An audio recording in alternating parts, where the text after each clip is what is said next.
बहुत बहुत धन्यवाद डॉक्टर साहब और यहाँ पे उपस्थित सभी हमारे मीडिया के हमारे दोस्तों, आपका बहुत बहुत स्वागत, अभिनंदन। आपको जैसे मालूम है कि अभी ministry of home affairs government of India ने एक टीम को डिप्यूट किया है रजौरी में, जो ये बधाल विलेज है जहाँ पे बहुत ज़्यादा डेथ्स हो रही हैं, वहाँ पे एक टीम को डिप्यूट किया है और ये 11 मेंबर की टीम है। और इस टीम को जो वहाँ पे डिप्यूट किया गया है, बहुत इमरजेंसी कंडीशंस में डिप्यूट किया गया है। एक बात हमें समझनी होगी कि जब एक फुल फ्लेज्ड आपके पास यूटी में गवर्नमेंट काम करती है और उसके बाद भी सेंटर को इंटरवीन करना पड़ता है इस तरह की मेडिकल इमरजेंसीज के लिए, तो ये बहुत सीरियस इश्यूज हैं और इतने ज़्यादा सीरियस इश्यूज हैं कि जिनके ऊपर जो है आज हमारा एक संज्ञान लेना बहुत ज़रूरी हो गया है। आपको जैसे मालूम है कि दिसंबर 7, 2024 में सबसे पहले इंसिडेंट रिपोर्ट हुआ था और उसके बाद आज हम बैठे हैं 20 जनवरी 2025 में और इस दौरान में लगभग 42-43 दिन हो गए और आज तक 17 डेथ्स हो गई, 17 लोगों की आज मौत हो गई। आज तक 42 दिन से एक इशू सीरियस चलता आ रहा है और उसके ऊपर लगातार एक इमरजेंसी सिचुएशन डेवलप हुई है इस एरिया में, और उसके बावजूद भी जो हमारी यूटी की जो सरकार है और उसके बाद जो हमारे उसका डिपार्टमेंट है वो इसको कंट्रोल नहीं कर पा रहे। और एक बहुत बड़ी जो सिचुएशन आज उभर के आ रही वो ये है कि एक एरिया में अगर कंट्रोल नहीं होगा, ये जंगल के आग की तरफ फैल जाएगी और इसको फिर हम कंट्रोल नहीं कर पाएंगे, ये स्टेट में भी फैल सकती है।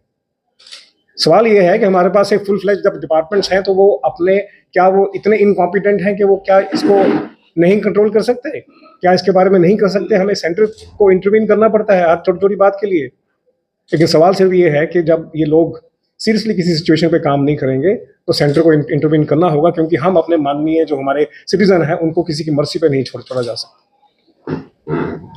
ये जो रीजनल इंस्टेबिलिटी, रीजनल जो एक इनसेंसिटिविटी है, ये हमें बीजेपी को एक्सेप्टेबल नहीं है। ये हम बीजेपी जो है किसी भी हालत में किसी भी कीमत पे ये रीजनल इनसेंसिटिविटी को टॉलरेट नहीं करेंगे। और अगर हमें लगता है कि ये रीजनल जो है इनसेंसिटिविटी की वजह से लोग सफर कर रहे हैं और अगर हमें लगता है कि इस इनसेंसिटिविटी की वजह से सिस्टम जो है प्रॉपर नहीं हो रहा, लोगों को प्रॉपर न्याय नहीं मिल रहा, लोगों को हेल्थ केयर नहीं मिल रही, तो उसके लिए हमें किसी भी हद तक जाना पड़ेगा, हम जाएंगे। और उसका पहला जो सबूत है और पहला उसका जो एग्जाम्पल है कि हमने सेंटर से गुहार लगाई कि यहाँ पे सिचुएशन बहुत इमरजेंसी सिचुएशन है, आप इसमें इंटरवीन करें। और इंटरवीन करने का नतीजा ये हुआ कि 11 मेंबर टीम जो है मिनिस्ट्री ऑफ होम अफेयर्स ने दिल्ली से डिप्यूट की, जो कल शाम को वहां पहुंची है इसके ऊपर संज्ञान लेने के लिए कि क्या हुआ कि 42 दिन में ये इशू आज तक सेटल नहीं होता है, क्या हुआ कि लगातार डेथ्स हो रही। कल रात को एक जो 17 डेथ हुई कल रात को हुई है, इसका मतलब ये सिलसिला चला आ रहा है।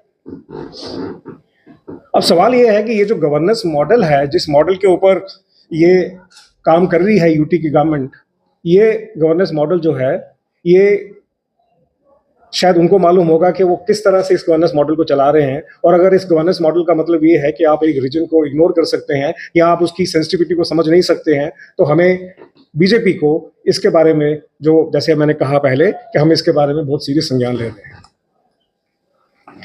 अब देखिए, प्रॉब्लम ये है कि इतना बड़ा एक इशू हो गया, इतनी सीरियसनेस हो गई, 17 मौतें हो गई, उसके बाद भी सीएम साहब जो है वहां पे नहीं गए। क्या आपको लगता है कि ये एक छोटा इशू है? क्या आपको लगता है ये अलार्मिंग इशू नहीं है?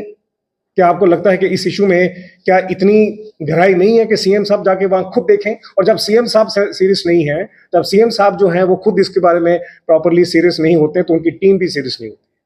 और वही आज रिजल्ट है कि सब कुछ होने के बावजूद भी, सब कुछ सिस्टम होने के बाद भी, पूरे के पूरे रिसोर्सेज होने के बाद भी, पूरी गवर्नमेंट होने के बाद भी सेंटर को इंटरवीन करना पड़ा। ये एक अच्छा गवर्नेंस मॉडल नहीं है। इस गवर्नेंस मॉडल से हम अचीव नहीं कर सकते जो एक यूटी की प्रोग्रेस डेवलपमेंट अचीव होनी चाहिए, ये पॉसिबल नहीं है।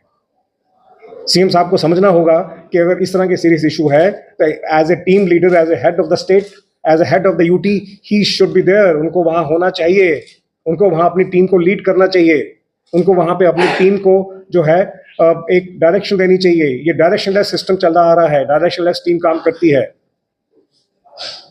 और सीएम साहब को इस बात के बारे में पूरी तरह संज्ञान होना चाहिए। हम आज भारतीय जनता पार्टी के अपने एक ऑफिस से आज कहना चाह रहे हैं इस गवर्नमेंट को कि आप यहाँ तो सीरियस हो जाइए, लोगों के जो इश्यूज हैं उनको आप सीरियसली लें। और अगर आपको लगता है कि आप इस तरह की रीजनल जो है इन सेंसिटिविटीज को कैरी ऑन करना चाहते हैं, तो हम आज बता देना चाहते हैं अपने प्लेटफॉर्म से, बीजेपी के यहाँ से, कि हम इसको नहीं करने देंगे, एक्सेप्टेबल नहीं है हमें किसी भी कीमत पर। और अगर सेंटर को ही इंटरवीन करना है हर इशू के लिए, अगर सेंटर को ही अपने टीम्स को भेजना है, तो फिर आप अपना यहाँ का जो गवर्नेंस मॉडल है उसको दुरुस्त करें। आपको जो यहाँ का गवर्नेंस मॉडल है उसको ठीक करें। सरकार में आने का मतलब ये नहीं है कि आप सरकार की जो बेसिक रिस्पॉन्सिबिलिटीज हैं या सरकार का जो बेसिक दायित्व है उसको अपना निभाएं। आपको सरकार की रिस्पॉन्सिबिलिटी निभानी होगी। आपको जो दायित्व लोगों ने आपको दिया है आपको वो करना होगा। और अगर आपको लगता है कि ये कोई इशू है तो फिर हमको भी, भाजपा को भी इसके ऊपर और सीरियसली संज्ञान लेना होगा आपके लिए। और अगर कुछ भी होता है सीरियस इससे ज्यादा, तो एनसी गवर्नमेंट टोटली रिस्पॉन्सिबल होगी। एनसी गवर्नमेंट पूरी तरह जिम्मेवार होगी इन सब चीजों के लिए। एनसी गवर्नमेंट को समझना होगा कि 42 दिन हो गए हैं और 42 दिन में आज तक उनसे सिचुएशन कंट्रोल नहीं हो रही, लगातार डेथ्स हो जा रही हैं और एक कल रात को हुई। और एनसी गवर्नमेंट ही पूरी तरह 100% रिस्पॉन्सिबल होगी इसके लिए। और अगर आपके कोलिशन पार्टनर हैं, अगर आपको लगता है कि आपकी जो इनसाइड फाइटिंग है, अगर आपको लगता है कि आप जो है कंट्रोल नहीं कर पा रहे हैं, आप उसमें आपको लगता है कि आपके नैरेटिव बिल्ड नहीं हो रहे हैं, आप लोगों का कोलिशन ठीक नहीं चल रहा, तो वो एक डिफरेंट इशू है। पर वो कोलिशन जो है वो नहीं चल सकता। लोगों की एक जो उनकी रिक्वायरमेंट्स हैं वो कोलिशन नहीं काम कर सकता। अगर नहीं काम करता कोलिशन ना काम करे, but it can not be at the cost of citizens. लोगों की कॉस्ट पे ये कोलिशन नहीं चल सकता ऐसे। आपके जो इन फाइटिंग है, आपकी जो कोलिशन की इन फाइटिंग है, आप उसको अपने लेवल पे सुलझाएं। पर उसको आप जब आप पब्लिक में लेके आते हैं तो that directly indirectly impacts and affects the people. And that's a result today, जो आज आप देख रहे हैं हरजोई में, बदहाल विलेज में जो हो रहा है, तो उसी का डायरेक्ट इंपैक्ट है कि आपकी सारे से ज्यादा जो आपकी कॉन्सेंट्रेशन है, सारे से ज्यादा जो आपका फोकस है, सारे से ज्यादा जो आपकी एक आपका ध्यान जाता है, वो ध्यान इन्हीं चीजों में चला जाता है। और जहां पे आपका ध्यान जाना चाहिए वहां पे ध्यान नहीं जाता आपका। और हम इस बात को बहुत सीरियसली ले रहे हैं, हम इस बात को बहुत सीरियसली समझाना चाहते हैं। और हमारा मानना यह है कि एनसी गवर्नमेंट अपनी जो रिस्पॉन्सिबिलिटीज है उसको सीरियसली ले, उसको सीरियसली करे और आगे जो है इसको देखे कि जितनी जल्दी होता है इन चीज़ों को कंट्रोल करें। और अब एमएचए की टीम भी आ गई है, उनके साथ पूरा ताउन करके इसको जल्दी से जल्दी सॉल्व करना चाहिए।